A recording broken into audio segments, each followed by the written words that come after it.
Welcome back to my channel. हम बात कर रहे हैं अंडरस्टैंडिंग आईएससी मैथमेटिक्स की।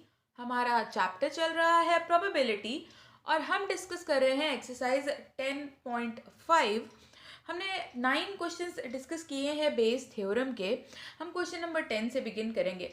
अगर आपने पिछला वीडियो नहीं देखा है तो आप वो ज़रूर देख लीजिएगा इसे देखने से पहले, क्योंकि हमने बेसिक कॉन्सेप्ट जो था इस बेस थ्योरम का वो उसी वीडियो में डिस्कस किया है। तो हम यहाँ पे सिर्फ एप्लीकेशन करने वाले हैं। सो लेट अस सी।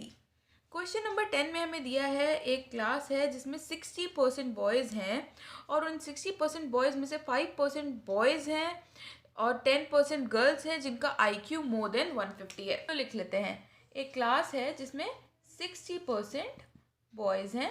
अगर 60% बॉयज़ हैं तो ऑब्वियस ही बात है जो बचे हुए 40% हैं वो गर्ल्स होंगी। तो जो 60% बॉयज़ हैं इनमें से 5% जो बॉयज़ हैं उनका IQ मोर देन 150 है और ये बचे हुए स्टूडेंट्स, इनके बारे में अभी हम नहीं लिख रहे हैं। और 10% गर्ल्स हैं जिनका IQ 150 से ज़्यादा है। हमें क्या कहा गया है, हमें क्वेश्चन में कहा गया है कि हमने किसी एक स्टूडेंट को रैंडमली सिलेक्ट किया है और हमें पता चला कि उसका IQ 150 से ज़्यादा है।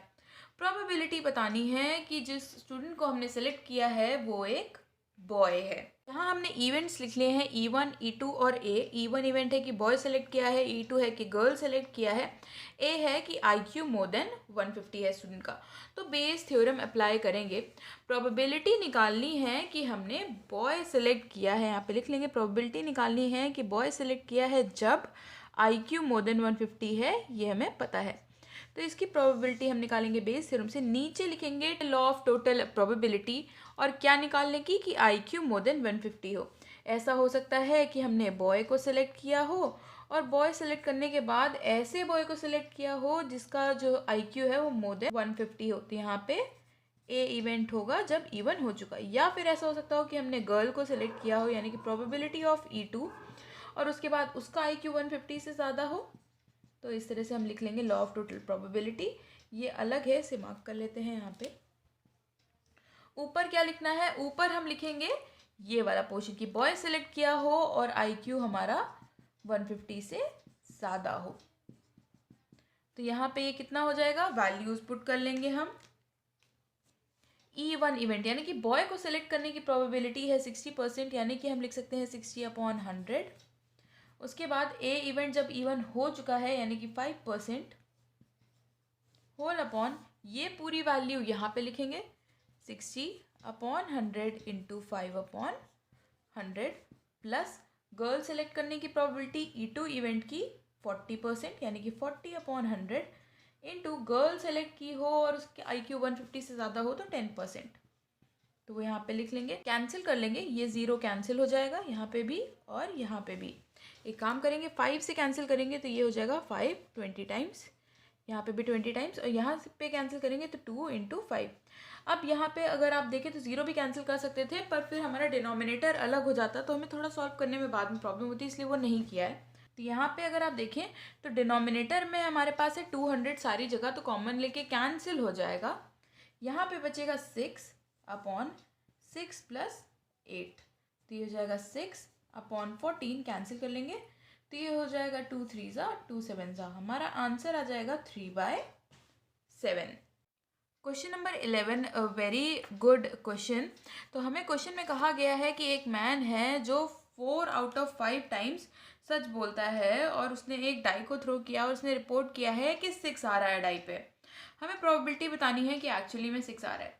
तो बेसिकली हमें यहाँ पे प्रोबेबिलिटी किसकी निकालनी है, कैसे निकालनी है वो हम देख लेते हैं। बहुत ही इंपॉर्टेंट और बहुत ही इंटरेस्टिंग अच्छा क्वेश्चन है ये बोर्ड पॉइंट ऑफ व्यू से भी। तो यहाँ पे सबसे पहले हमें तो ये पता है कि या तो डाई पे 6 आया होगा या नहीं आया होगा, तो उसे हमने ले लिया है इवेंट 1 और 2। तो यहाँ पे हम इसे ऐसे लिख लेते हैं। यहाँ पे अगर आप चाहें तो इसे ऐसे भी लिख सकते हैं, अगर आप चाहें तो इसे ऐसे भी लिख सकते हैं E1 और E2। E1 है कि 6 आया और E2 है कि 6 नहीं आया। तो 6 आने की प्रोबेबिलिटी है हमारे पास 1/6 और 6 ना आने की प्रोबेबिलिटी हमारे पास 5/6। ये तो बेसिक सा ही है। इसके बाद अब ऐसा हो सकता है कि अगर 6 आया तो मैन बताए कि 6 आया और या तो ना बताए। अब यहाँ पे मैन रिपोर्ट्स 6, यानी कि ए वाला अगर देखा जाए, मैन ने सच बोला, 6 आया और वो बोल दे कि 6 आया है, यानी कि वो सच बोल रहा है। तो यहाँ पे ए लिख लेते हैं ऐसे। और ए आने की प्रोबेबिलिटी जब इवन हो चुका है तो वो हो जाएगी हमारे पास 4/5। ये है कि मैन ने रिपोर्ट किया 6 आया है जब एक्चुअल में 6 आया है। अब ऐसा भी हो सकता है कि 6 ना आया हो और तब भी वो कह दे कि 6 आया है। अब इसका मतलब क्या है, वो झूठ बोल रहा है, क्योंकि अगर 6 नहीं आया है और वो कह दे कि 6 आ रहा है, यानी कि वो झूठ बोल रहा है। और अगर सच बोलने की प्रोबेबिलिटी 4/5 है तो झूठ बोलने की प्रोबेबिलिटी 1/5। तो ये समझना बहुत ज़रूरी है कि कहाँ पे क्या लिखना है।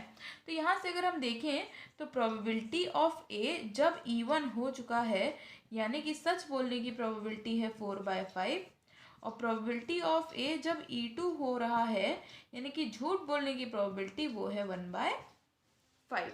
तो यहाँ पे बेस थ्योरम से हम लिख लेंगे, हमें निकालना है प्रोबेबिलिटी कि 6 एक्चुअल में आया हो, यानी कि इवेंट 1 हुआ हो जब ए हो चुका हो, यानी कि मैन ने 6 रिपोर्ट किया है, ये तो हमें पता ही है, पर लेकिन 6 आया भी हो। तो यहाँ पे लिख लेंगे लॉ ऑफ टोटल प्रोबेबिलिटी, यानी कि 6 रिपोर्ट किया गया, कब कब, या तो हो सकता है 6 आया हो और उसने बोला हो कि 6 आया है। ऐसा भी हो सकता है कि 6 ना आया हो और तब भी उसने बोल दिया हो कि 6 आया है।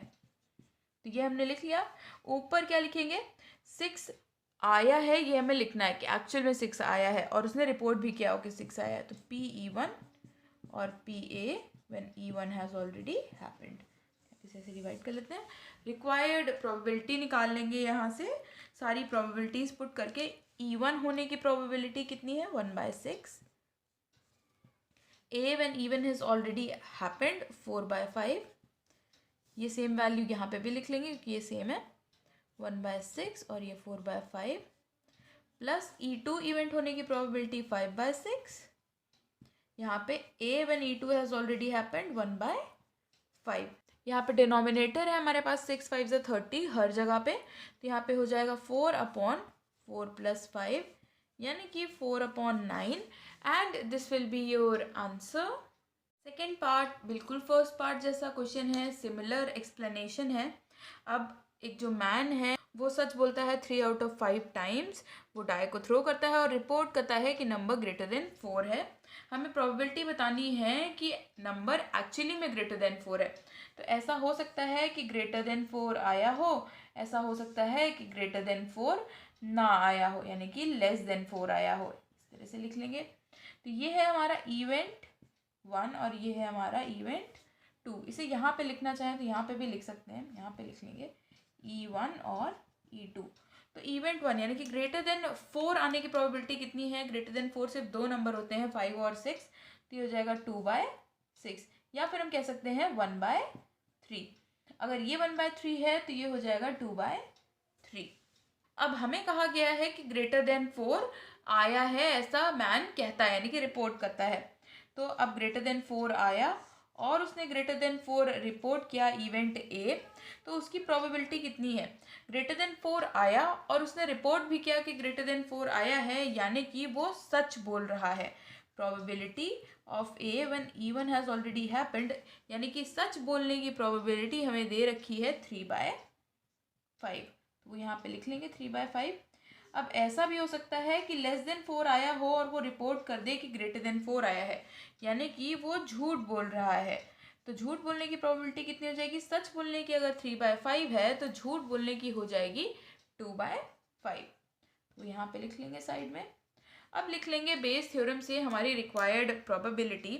हमें प्रोबेबिलिटी निकालनी क्या है, लिखेंगे प्रोबेबिलिटी मैन ने रिपोर्ट किया है कि ग्रेटर देन 4 है, वो तो हमारी हो गई गिवन कंडीशन। निकालना है कि नंबर एक्चुअल में भी ग्रेटर देन 4 हो, यानी कि E1 इवेंट। यहाँ पे लिख लेंगे, अपॉन में लिखेंगे लॉ ऑफ टोटल प्रोबेबिलिटी कि रिपोर्ट ग्रेटर देन 4 ही किया हो मैन ने। तो ऐसा हो सकता है कि ग्रेटर देन 4 आया हो और उसने रिपोर्ट भी किया हो। ऐसा भी हो सकता है कि ग्रेटर देन 4 ना आया हो और तब भी उसने रिपोर्ट किया हो। तो ये हमने लिख लिया। यहाँ पे इसे सेपरेट कर लेते हैं। इसके बाद ऊपर क्या लिखेंगे, ऊपर लिखना है वो कि ग्रेटर देन 4 आया भी है और उसने बताया भी ग्रेटर देन 4 है, यानी कि एक्चुअली में ग्रेटर देन 4 है, यानी कि E1 इवेंट हुआ है। तो यहाँ पे लिख लेंगे। अब रिक्वायर्ड प्रोबेबिलिटी निकालने के लिए इसमें वैल्यूज पुट कर देंगे। E1 इवेंट होने की प्रोबेबिलिटी कितनी है, वो है 1/3, अभी हमने देखा।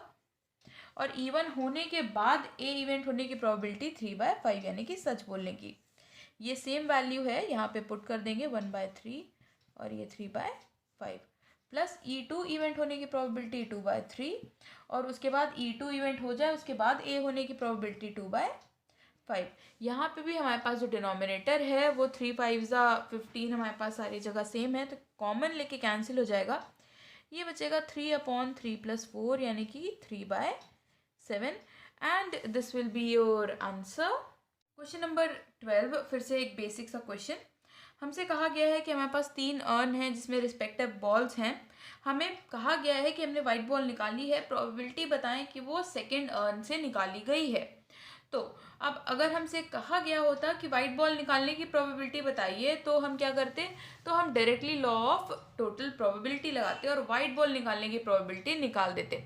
पर हमसे कहा गया है कि वाइट बॉल निकल चुकी है, वो हम रिपोर्ट कर रहे हैं। इसके बाद बताइए कि जो वाइट बॉल निकली है वो अर्न 2 से निकली है, यानी कि अब हमें लगानी पड़ेगी बेस थ्योरम। तो हमें प्रोबेबिलिटी किसकी निकालनी है, हमें प्रोबेबिलिटी निकालनी है कि हमने अर्न 2 से बॉल निकाली है जब वाइट बॉल निकल चुकी है। तो यहाँ पे लिख लेंगे नीचे लॉ ऑफ टोटल प्रोबेबिलिटी किस चीज़ की, वाइट बॉल निकालने की। अर्न 1 हमने यहाँ पे E1 E2 E3 इवेंट लिया है कि अर्न 1 2 और 3 में से कोई एक अर्न सेलेक्ट किया है और A इवेंट लिया है कि वाइट बॉल निकाली है। तो ऐसा हो सकता है कि अर्न 1 सेलेक्ट किया गया हो और अर्न 1 में से वाइट बॉल निकली हो। ऐसा हो सकता है कि अर्न 2 सेलेक्ट किया गया हो और उसमें से वाइट बॉल निकली हो। ऐसा भी हो सकता है कि अर्न 3 सेलेक्ट किया गया हो और उसमें से वाइट बॉल निकली हो। प्रोबेबिलिटी किसकी बतानी है कि अर्न 2 सेलेक्ट किया गया है और उसमें से वाइट बॉल निकली है, तो वो यहाँ पे मेंशन कर लेंगे। हमसे कहा गया है कि तीनों अर्न को सेलेक्ट करने की इक्वल अपॉर्चुनिटी है, इक्वल पॉसिबिलिटी है, यानी कि 1/3 चांसेस हैं हमारे E1 E2 और E3 इवेंट होने के। यहाँ पे लिख लेंगे E1 E2 इवेंट होने की प्रोबेबिलिटी 1/3 और 2 में से वाइट बॉल निकालने की probability 3/5 whole upon E1 select करने की प्रोबेबिलिटी 1/3, E1 में से वाइट बॉल निकालने की प्रोबेबिलिटी 2/5 प्लस ये तो बिल्कुल डिट्टो सेम है, तो यहाँ पे लिख लेंगे 1/3 और 3/5। अर्न 3 सेलेक्ट करने की प्रोबेबिलिटी 1/3 और अर्न 3 में से वाइट बॉल निकालने की प्रोबेबिलिटी 4/5। तो यहाँ पे हम देख सकते हैं कि 15 हमारा जो है वो सब में डिनोमिनेटर सेम है, तो कॉमन लेके कैंसिल कर देंगे। तो यहाँ पे बचेगा हमारे पास 3/2 + 3 + 4, यानी कि ये हो जाएगा 3/9, कैंसिल करेंगे तो ये हो जाएगा 1/3 and this will be your answer. Question number 13 हमसे कहा गया है कि हमारे पास 3 अर्न है जिसमें रिस्पेक्टिव बॉल्स हैं। हमने किसी एक अर्न को रैंडमली सेलेक्ट किया है और हमें प्रोबेबिलिटी बतानी है फर्स्ट पार्ट में कि हमने एक वाइट बॉल निकाली है। जो हम डिस्कस कर रहे थे वैसा ही क्वेश्चन आ गया। सबसे पहले हमें फर्स्ट पार्ट में प्रोबेबिलिटी निकालनी है कि हमने वाइट बॉल निकाली है, यानी कि प्रोबेबिलिटी ऑफ ए। इसे हम कैसे निकालेंगे, इसे हम निकालेंगे लॉ ऑफ टोटल प्रोबेबिलिटी से। ऐसा हो सकता है कि अर्न 1 हमने सेलेक्ट किया हो, उसमें से हमने वाइट बॉल निकाली हो। ऐसा हो सकता है कि अर्न 2 हमने सेलेक्ट किया हो, उसमें से हमने वाइट बॉल निकाली हो। अब ऐसा भी हो सकता है कि अर्न 3 हमने सेलेक्ट किया हो और उसमें से हमने वाइट बॉल निकाली हो। अब ऐसे क्वेश्चंस हम एक्सरसाइज 10.4 में बहुत सारे डिस्कस कर चुके हैं लॉ ऑफ टोटल प्रोबेबिलिटी के। अगर आपने वो वीडियो नहीं देखा है तो आप अभी जाके देख सकते हैं, आपको काफ़ी हेल्प हो जाएगी इस एक्सरसाइज में भी। तो E1 इवेंट होने की प्रोबेबिलिटी कितनी है, तीनों अर्न को सिलेक्ट करने की प्रोबेबिलिटी सेम है। अगर नहीं दिया गया है तो हम मान के चलते हैं कि तीनों अर्न को सिलेक्ट करने की प्रोबेबिलिटी हमारी सेम है। तो यहाँ पे 1/3। ए इवेंट जब E1 हो चुका है, यानी कि वाइट बॉल निकालने की प्रोबेबिलिटी अर्न 1 में से 2/5। यहाँ पे E2 इवेंट होने की प्रोबेबिलिटी 1/3। सेकेंड में से वाइट बॉल निकालने की प्रोबेबिलिटी 4/5 प्लस E3 यानी कि अर्न 3 सेलेक्ट करने की प्रोबेबिलिटी 1/3 और थर्ड अर्न में से वाइट बॉल निकालने की प्रोबेबिलिटी 3/7। तो यहाँ पे 1/15 हम कॉमन ले सकते थे, लेकिन यहाँ पे 7 आ गया, तो हम क्या करेंगे, यहाँ से 1/3 को कॉमन ले लेते हैं। तो ये हो जाएगा 2/5 प्लस 4/5, इसको हम 6/5 लिख लेते हैं यहाँ पे, प्लस ये हो जाएगा 3/7। एलसीएम ले लेंगे तो ये 1/3, यहाँ पे हो जाएगा ये 35, यहाँ पे 42 प्लस 15, तो ये हो गया हमारे पास 57/3 इंटू 35, इसे कैंसिल कर लेंगे तो 19, तो ये आ गया हमारे पास 19/35 and this will be your answer. Second part में हमें निकालना है कि हमने वाइट बॉल निकाल ली है, प्रोबेबिलिटी बताएं कि हमने वो फर्स्ट अर्न से निकाली है, यानी कि प्रोबेबिलिटी निकालनी है कि E1 इवेंट हुआ, यानी कि अर्न 1 को सिलेक्ट किया जब फर्स्ट बॉल ए बॉल निकल चुकी है। ये हम निकालने वाले हैं बेस थ्योरम से। कैसे? प्रोबेबिलिटी निकालनी है कि E1 इवेंट हुआ हो और यहाँ पे A/E1। अब यहाँ पे हम अभी तक लिखते आ रहे थे लॉ ऑफ टोटल प्रोबेबिलिटी, आप लिखना चाहें तो ये पूरा ऐसे लिख सकते हैं, पर ये किसके इक्वल है, वाइट बॉल निकालने की प्रोबेबिलिटी इक्वल PA। तो इसे यहाँ पे लिख लेंगे, वैल्यूज पुट कर लेंगे। यहाँ पे E1 इवेंट होने की प्रोबेबिलिटी हो जाएगी 1/3, और E1 इवेंट में यानी कि अर्न 1 सेलेक्ट किया हो, उससे वाइट बॉल निकाली हो, तो वो प्रोबेबिलिटी है 2/5 अपॉन में वाइट बॉल निकालने की प्रोबेबिलिटी जो भी हमने निकाली है वो लिख लेंगे 19/35। तो यहाँ पे से सिंप्लीफाई करके लिखना चाहे तो ये 2/15, ये रेसिप्रोकल हो जाएगा तो 35/19 कैंसिल कर लेंगे, 5 3 ज़ा 5 7 ज़ा, ये हो जाएगा हमारे पास 14/57 के equal and this will be your answer. Question number 14, एक फेयर डाई को रोल किया गया है, अगर 1 आता है तो बैग ए सिलेक्ट करेंगे, 2 या 3 आएगा तो बैग बी सेलेक्ट करेंगे, 4 5 या 6 आएगा तो बैग सी सेलेक्ट करेंगे। तो पहले तो इन्हीं की प्रोबेबिलिटी देख लेते हैं। 1 आने की प्रोबेबिलिटी कितनी है डाई पे, 1/6, तो वो यहाँ पे लिख ली। 2 या 3 यानी कि 2 डिजिट हैं, तो ये आने की प्रोबेबिलिटी है हमारे पास 2/6। 4 5 या 6 आने की प्रोबेबिलिटी है हमारे पास 3 डिजिट्स हैं, यानी कि 3/6। अब यहाँ पे हमसे कहा गया है कि जो भी बैग सेलेक्ट किया है वो तो हमें नहीं बताया गया है, पर ये कहा गया है कि रेड बॉल हमने निकाली है। प्रोबेबिलिटी बतानी है कि हमने बैग बी से रेड बॉल निकाली है, यानी कि बेस थ्योरम लगानी पड़ेगी। तो बेस थ्योरम में क्या लिखेंगे वो देख लेते हैं। प्रोबेबिलिटी निकालनी है कि हमने बैग बी से बॉल निकाली है जब रेड बॉल निकल चुकी है। तो पहले तो नीचे लिखेंगे law of total probability. Law of total probability में क्या आएगा, ऐसा हो सकता है कि हमने बैग 1 सेलेक्ट किया हो और उसमें से हमने रेड बॉल निकाली हो, यानी कि ए इवेंट हुआ हो जब E1 सेलेक्ट किया गया हो। ऐसा हो सकता है कि बैग बी हमने निकाला हो और उसमें से हमने रेड बॉल निकाली हो। ऐसा भी हो सकता है कि हमने इवेंट 3 यानी कि बैग सी हमने सेलेक्ट किया हो और उसमें से हमने रेड बॉल निकाली हो। ये पर हमें प्रोबेबिलिटी किस चीज़ की निकालनी है कि बैग बी से बॉल निकली है, यानी कि इवेंट E2 हो रहा है। जो हो रहा होता है उसे हम लिखते हैं ऊपर यहाँ पे, और जो होने के चांसेस हैं उसे हम लिखते हैं डिनोमिनेटर में, प्रोबेबिलिटी में। तो यहाँ पे हम लिख लेंगे वैल्यूज इन सब की। E2 इवेंट होने के कितने चांसेस हैं, 2/6 into A when E2 has already happened, यानी कि रेड बॉल निकालने की प्रोबेबिलिटी कितनी है बैग बी से, ये है हमारे पास 3/7 होल अपॉन E1 इवेंट होने के चांसेस हैं 1/6।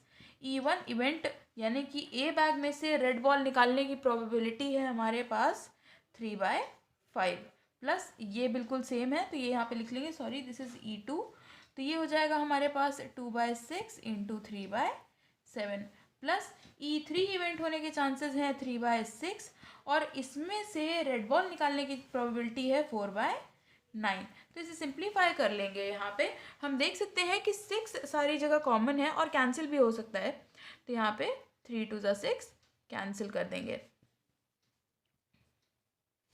इसके बाद हम फर्दर कैंसिल नहीं करेंगे, हम यहाँ से एक काम करते हैं, सारे अपॉन में जितने 2 हैं उनको कॉमन लेके कैंसिल कर देते हैं। तो यहाँ पे हमारे पास बचेगा 2/7 होल अपॉन, यहाँ पे हमारे पास बचेगा 1/5 प्लस 2/7 प्लस 4/9।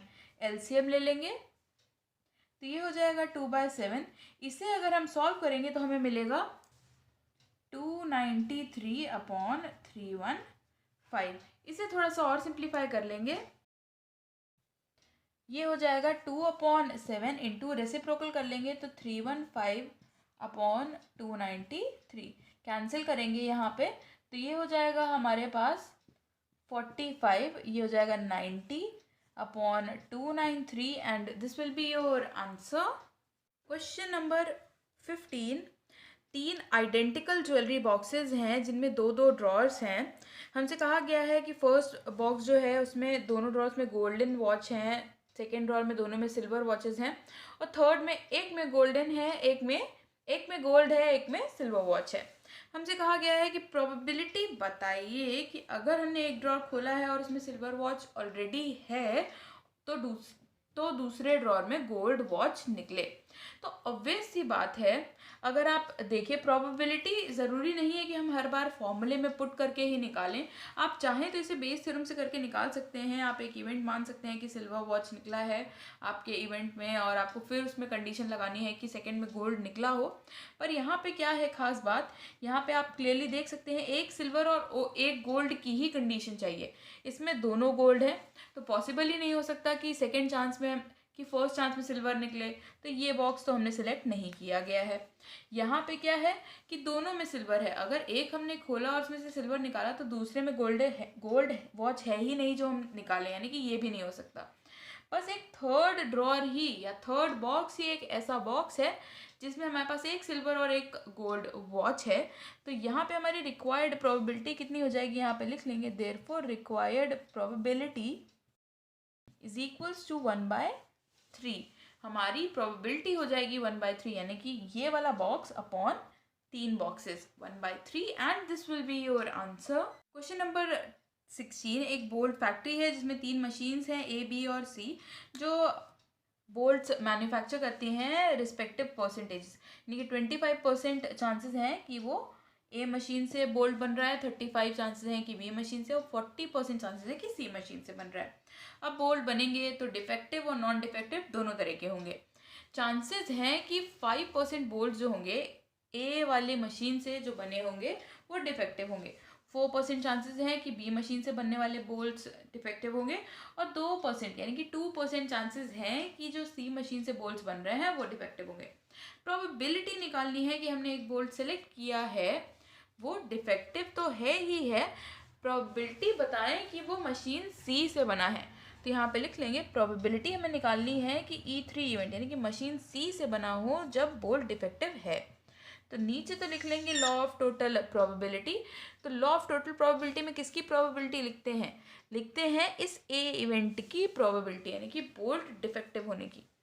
ऐसा हो सकता है कि ए मशीन में बोल्ट बना हो और वो डिफेक्टिव हो, ऐसा हो सकता है कि बोल्ट मशीन 2 में बना हो और डिफेक्टिव हो, ऐसा भी हो सकता है कि बोल्ट मशीन 3 में बना हो और डिफेक्टिव हो।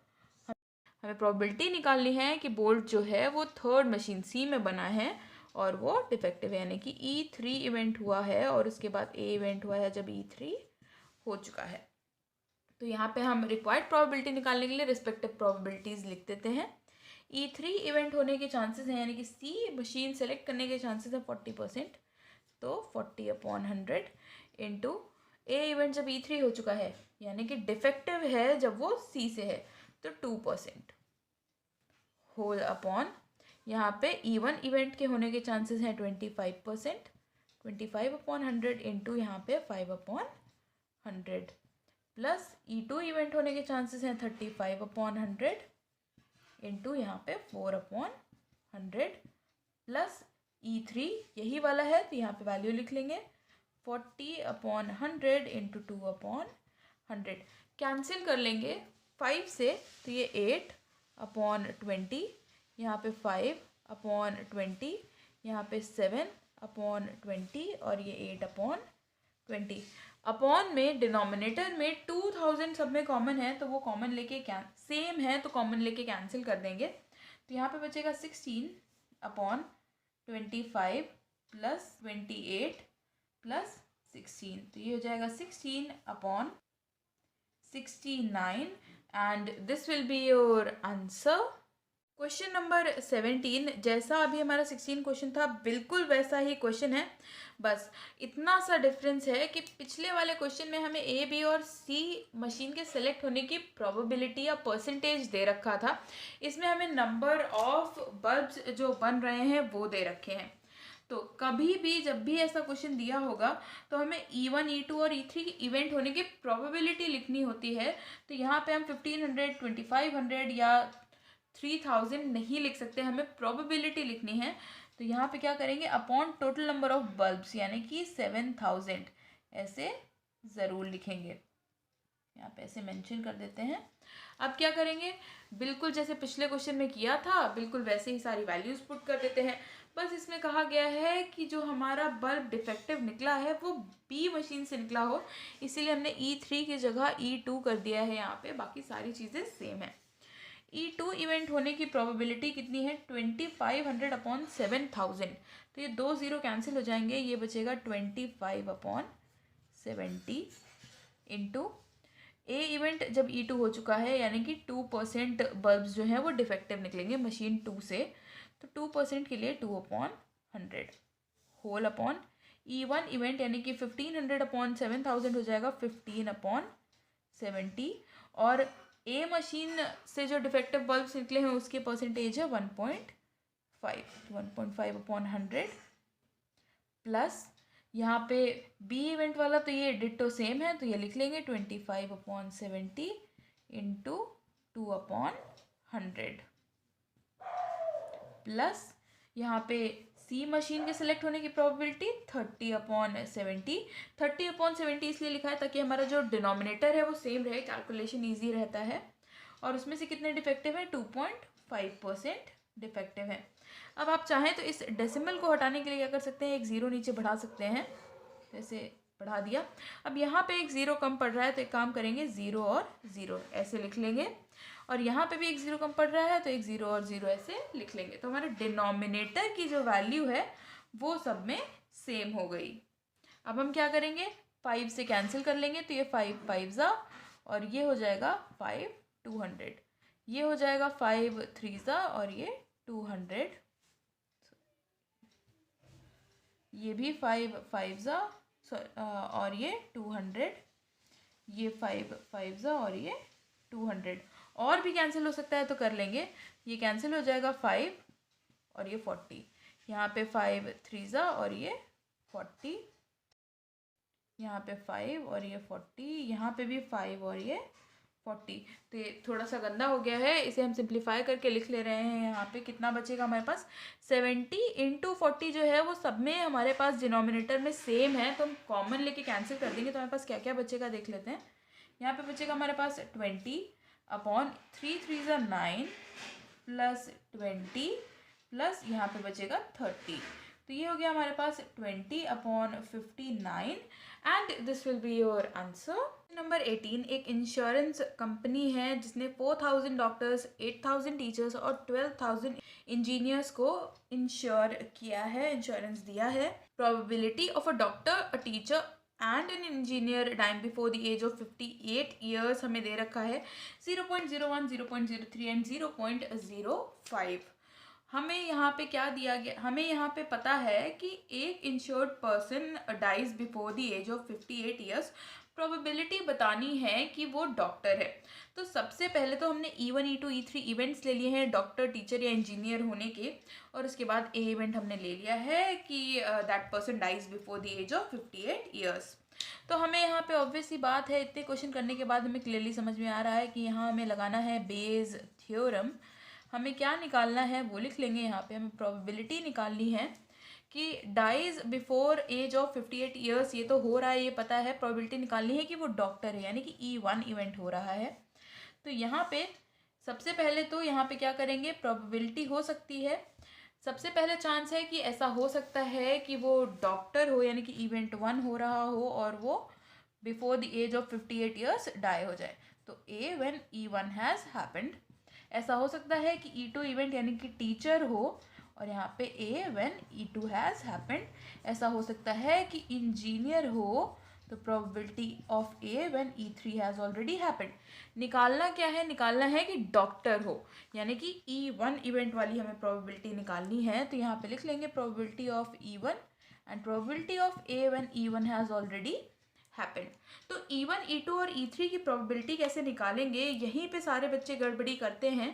तो यहाँ पे प्रोबेबिलिटी निकालने के लिए हमें यहाँ पे निकालना होगा 4000 डॉक्टर्स ही हमें बताया गया है।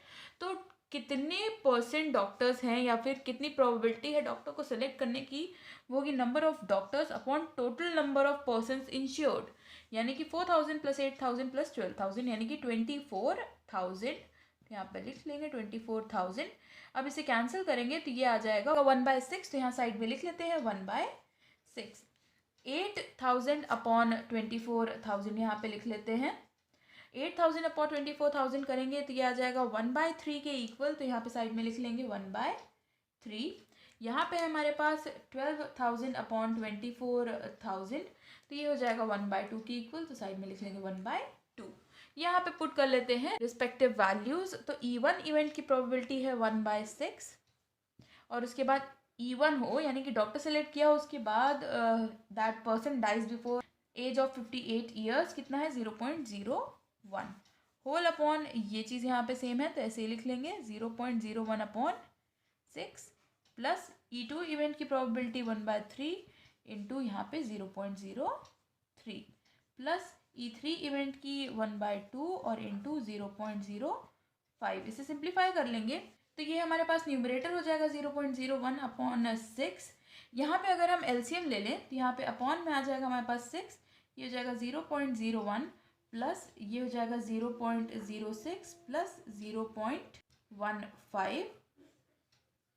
इसे सिंप्लीफाई कर लेंगे तो ये हो जाएगा 0.01 अपॉन 6 इंटू, यहाँ पे रेसिप्रोकल हो जाएगा तो 6 अपॉन 0.22, यहाँ पे ये डेसिमल हट जाएगा, 6 कैंसिल हो जाएगा, ये आ जाएगा 1/22 and this will be your answer. Question number 19, एक ऑटोमोबाइल फैक्ट्री में किसी पर्टिकुलर डे पे 3 लोग हैं A, B और C जो किसी टास्क को करते हैं।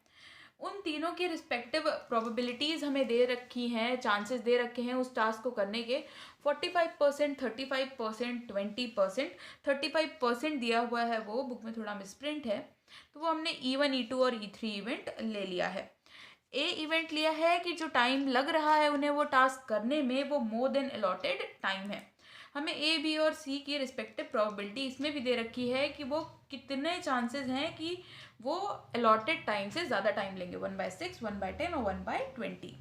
तो बेस थ्योरम हम यहाँ पे अप्लाई करने वाले हैं क्योंकि हमसे पूछा गया है कि अगर हमने किसी एक पर्सन को सेलेक्ट किया है और उसने मोर देन अलॉटेड टाइम लिया है, प्रोबेबिलिटी बतानी है कि वो ए पर्सन था, यानी कि प्रोबेबिलिटी बतानी है कि जो टाइम लिया है वो तो हमारा अलॉटेड टाइम से ज़्यादा है ही, प्रोबेबिलिटी बताइए कि वो ए पर्सन ने किया है।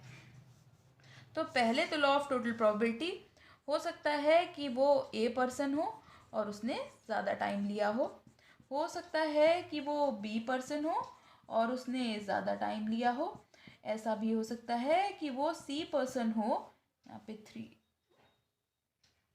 और उसने ज़्यादा टाइम लिया हो।